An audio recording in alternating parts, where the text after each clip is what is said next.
All right, so I got my little spray bottle here. Got some copper sulfate. As you can see, this is just the stuff I use. I don't endorse the brand. It's just copper sulfate to me. So yeah, we only need like a quarter of a teaspoon for a liter of water. So we're gonna mix that up, and then what we're gonna do is we're gonna grab my drop cloth, which I always recommend, because we're gonna go spray our peach trees, or nectarine trees, and maybe a couple of cherries possibly, to make sure I get a better yield next year. But yeah, that's what we're gonna do. Let's get out there and use that drop cloth. You don't want that copper sulfate to just drip onto the ground and into the roots, because the roots it kills fungus, and we need some fungus in the ground too. That's what the trees thrive on. So that's what we're gonna do. Let's get that going. And I got a few other things I got to get going on too this weekend. All right, so we're out here. This is my favorite nectarine tree. Ever since I bought it, the thing just wants to grow.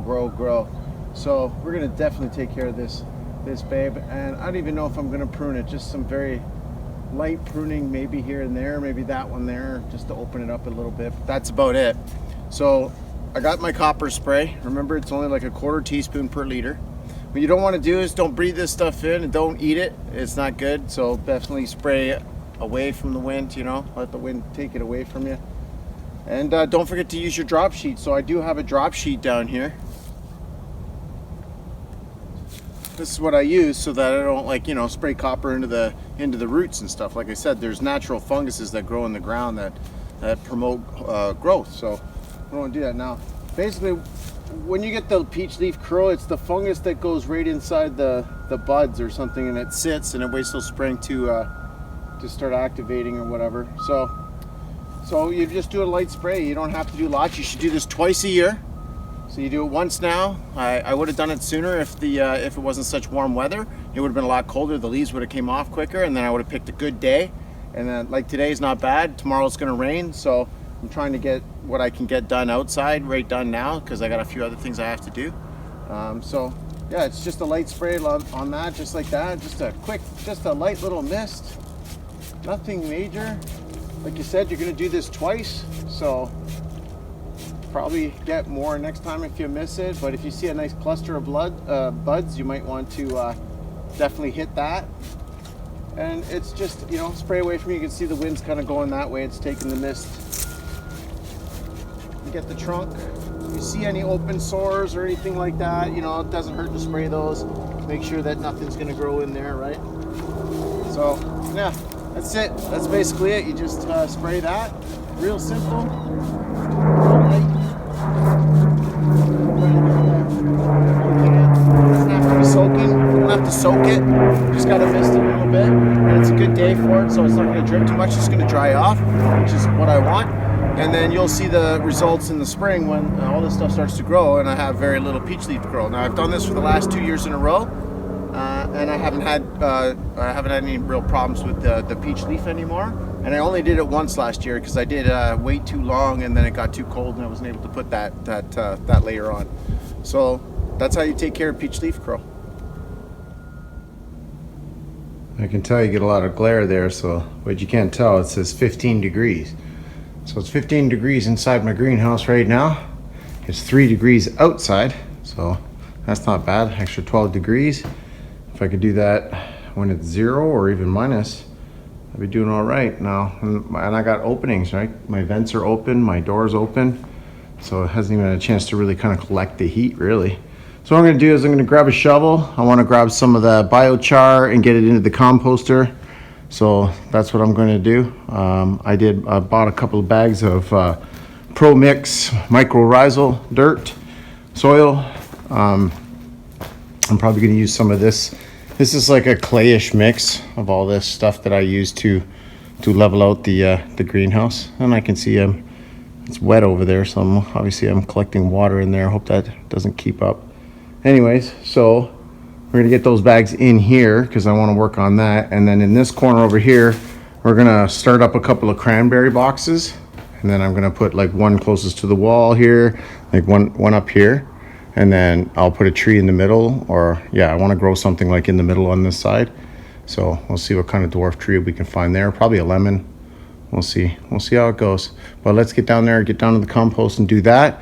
And if I have time today, what I'm going to do also is I'm going to get into that chicken coop and try to break out some of that that packed down bedding and chicken poop, so I can use that to fertilize a bunch of my trees, because that's what I want to do. It's been sitting and aging for a good 3 or 4 months, and it should sit and age for about 3 to 6 months, and or put it in the composter until she's ready to be used. So that's what we're going to do right now. Let's get going. All right. Okay, so we're, this is an old fire pit that I had here just when I was clearing all of this brush, because this used to all be brush. And hopefully in the near future I'll be able to get that hooked up for you, so you can see the overhead views of when it started and what it looks like now, because I do have some of those photos.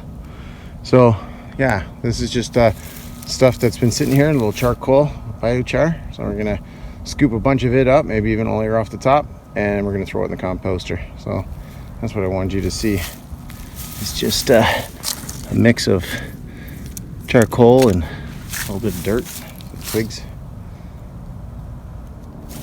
All right, I just dumped it on top. There's already some in there from previously. I always do that, grab some of that leftover stuff and throw it in here. And then right now it's covering up the bulrushes and the apples that were in there. So it's good for now. It'll do until it thaws out, and then we'll start turning it, and then we'll wait until hopefully we'll turn it 2 times before we start using it again. So let's see how that works out. But that's what I got in there, and hopefully this dirt will turn into just the best amount of dirt. I want to get some of that chicken poop, and I'm going to fertilize some of my trees with it, and then the rest of it I'm going to throw in here and mix it in as well. So it'll be all right. We're going to have some really gold standard dirt soil to grow in. Here's the problem. This is my big apple producer here, and it looks like the goats have broken in and just ate anything they could. They did not care. They were not picky. They broke through on this side too as well. Jeez. So I'm gonna have to patch this up. I got some that's why you never throw away scrap rabbit wire or chicken wire, and man, because you just need it all the time. So I'm gonna do a good patch job, or a half-assed patch job to this, and then I'll show you what it's like when I'm done. Goat shot. These are the only goats we have left. There's the original 4. There you go. Okay, I did it. He's coming up. Just likes to pet me, or likes me to pet her. Sorry. Yeah, I know. You're the star. You're the star now. I know. But it's all fixed up now, so we'll move on to something else. Yeah, I know. You just like that, don't you? Yeah, good goat. Just stop eating my apple tree. So here's a little bonus. Jerusalem artichokes. I haven't had these yet. I'm really excited to try them for the first time. But that's just a little handful. I left the rest to repropagate next year. So let's go eat them. Okay, as you can, I got this right here. Okay, I'm going to be doing some of this chicken poop here. Don't do it without a mask. Even a medical mask is better than nothing, because the dust and the stuff that's in it is just probably not very good for you. Besides, it makes me choke pretty easily, and it's very dry. So we're gonna get into the chicken coop, and we're gonna start shoveling out whatever they left over, all that gold, and we're gonna go spread it around some of the trees. Okay, here we are. A little bit of light. You can see I started a little bit. That's only like 2 shovelfuls, but I mean, it's about 1 inch thick, man. A little thicker in some areas. This is gold. This is gold. We're gonna really see my trees take off in the spring because of this. So let's get to going, and we'll clean this up, show you what it looks like, how it's nice and neat, and then at least my mom has a nice fresh spot to put more chickens. It's a poopy job, but someone's got to do it. So I just want to show you real quick how much I got, and then we're gonna get out there and give it a shovelful per tree. And it's a mixture of bedding and poop and urine and whatever else went in there. let's get out there. So I ended up with like 4 buckets here, plus this other one here, so about 5 buckets roughly. It's enough to just spread it around. It's a lot of bedding. It's a lot of wood chips and straw and mix. So, but it's been sitting around for a couple of months, probably since the beginning of the summer. So we're gonna load that up on the side by side, get out there and spread it around. We're gonna take a ride right on down to the end there by the creek or the runoff, and then we're gonna work our way back. So let's get going. Take you on a little spin.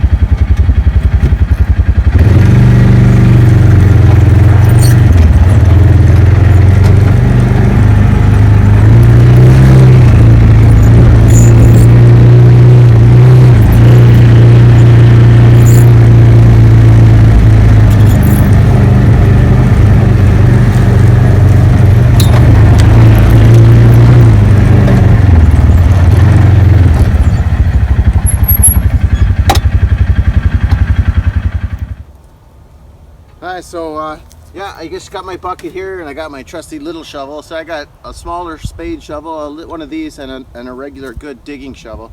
They all come in handy, especially for this. So yeah, we're going to take about 4 or 5 scoops, put them around the tree here. Not to put it directly on the tree, just around it. The wind and the rain will work it in. You definitely don't want to put this in when it's fresh, because it'll definitely could do harm to your trees. So this here, Fertilizer Gold, that's what that is. That's chicken poop and urine and all the mixtions, all their beddings or their mixtures of other bedding. And we're just going to go around and do all the fruit trees that I have here, all the small younger ones. Give them a good fertilizing. Probably get about 2 to 3 trees per bucket here. And that's what we're going to do. So definitely stick around in the spring when you can see the results we kind of get from that nourishment they're getting. So, and then we have, if we have any left over, we'll throw it in the composter.